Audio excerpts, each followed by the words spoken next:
नूर नगर एक खूबसूरत मगर खामोश इलाका था।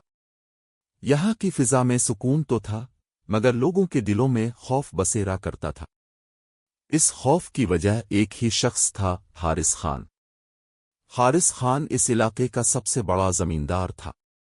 इसके पास जमीनें थीं, दौलत थी, मुहाफिज थे और कानून को खरीदने की ताकत भी। वो खुद को नाकाबिले शिकस्त समझता था। वो अक्सर कहता, दुनिया कमजोरों के लिए नहीं बनी, ताकतवर ही यहां जिंदा रहते हैं। इसके बड़े महल के सामने गरीबों की झोंपड़ियां थीं, मगर उसके दिल में उनके लिए कोई जगह न थी। एक गरीब मगर अमीर दिल। इसी इलाके के एक कच्चे मोहल्ले में अहमद रहता था। वो सिर्फ 20 साल का था, मगर उसकी आंखों में बचपन की शोखी नहीं थी। वक्त ने इसे जल्द बड़ा कर दिया था। इसके वालिद का इंतकाल कई साल पहले हो चुका था। अब इसके घर में थे एक बीमार माँ, 2 छोटे भाई, एक नन्ही बहन। अहमद दिन निकलने से पहले उठता, मजदूरी पर जाता और रात गए वापस आता। वो थका होता, मगर कभी शिकायत न करता। इसकी माँ अक्सर कहती, बेटा, अल्लाह आजमाइशें उन पर लाता है जिन्हें वो मजबूत बनाना चाहता है। अहमद मुस्करा कर कहता, अम्मू, अल्लाह हमारे साथ है। जुल्म का आगाज। अहमद के वालिद के पास थोड़ी सी जमीन थी। वही जमीन उनके खानदान का वाहिद सहारा थी। इसी से फसल उगती, इसी से गुजारा होता। मगर वो जमीन हारिस खान की नजर में आ गई। एक दिन इसके कारिंदे आए और ऐलान किया, ये जमीन अब हमारे मालिक की है। अहमद हक्का बका रह गया, ये मुमकिन नहीं। ये हमारे बाप दादा की जमीन है। मगर वो जाली कागजात ले आए थे। कानून खामोश था। गांव के लोग डरते थे। अहमद हर दरवाजा खटखटाता रहा। पंचायत, वकील, थाने, मगर सब ने कंधे उचक्का दिए, क्योंकि सामने हारिस खान था।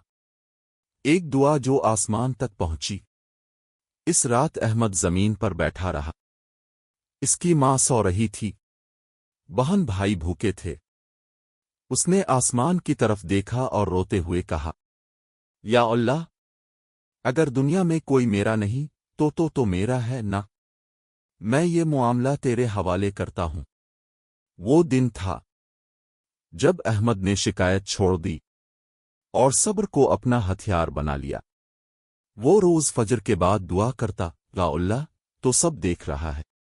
मुझे तेरे इंसाफ पर मुकम्मल गुजरता गया। हारिस खान पहले से ज्यादा जालिम होता गया। मगर अचानक उसकी जिंदगी में सब कुछ बदलने लगा। इसकी फसलें तबाह होने लगीं। इसके कारोबार में नुकसान होने लगा। इसके अपने लोग उसे छोड़ने लगे। अदालतों में केस बनने लगे। वही हारिस जो कभी गुरूर से चलता था, अब परेशानी में घूमता फिरता था। एक दिन हुकूमत ने इसकी कई जमीनें जब्त कर ली। और फिर वो दिन आया। एक दिन हारिस खान टूटा हुआ, परेशान और हारा हुआ अहमद के सामने खड़ा था। वही अहमद जिसे इसने कभी हकीर समझा था। हारिस की आवाज कांप रही थी, मैंने तुम पर जुल्म किया और अल्लाह ने मुझ पर। अहमद खामोश रहा। हारिस की आंखों से आंसू बहने लगे, मुझे मुआफ कर दो, मैंने गलत किया। अहमद ने सर झुकाकर कहा, ये मेरा इंसाफ नहीं था, ये मेरे रब का इंसाफ था। तब्दीली। इस दिन के बाद हारिस बदल गया। उसने लोगों को उनके हक वापस किए, यतीमों की जमीनें लौटाईं, गरीबों की मदद करने लगा और सच्चे दिल से तौबा की। वो अक्सर कहता, अल्लाह की पकड़ आहिस्ता आती है, मगर जब आती है तो हिला देती है। अंजाम।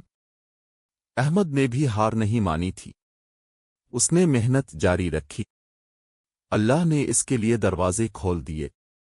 वो कामयाब हो गया, मगर उसका दिल आज भी आजिज था।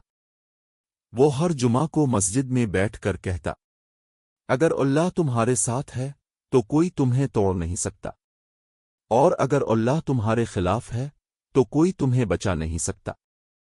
अल्लाह की अदालत कभी बंद नहीं होती। जुल्म वक्ती होता है, इंसाफ हमेशा के लिए। सब्र सबसे बड़ी ताकत है। दुआ कभी ज़ाय नहीं जाती। अल्लाह देर करता है, अंधेर नहीं।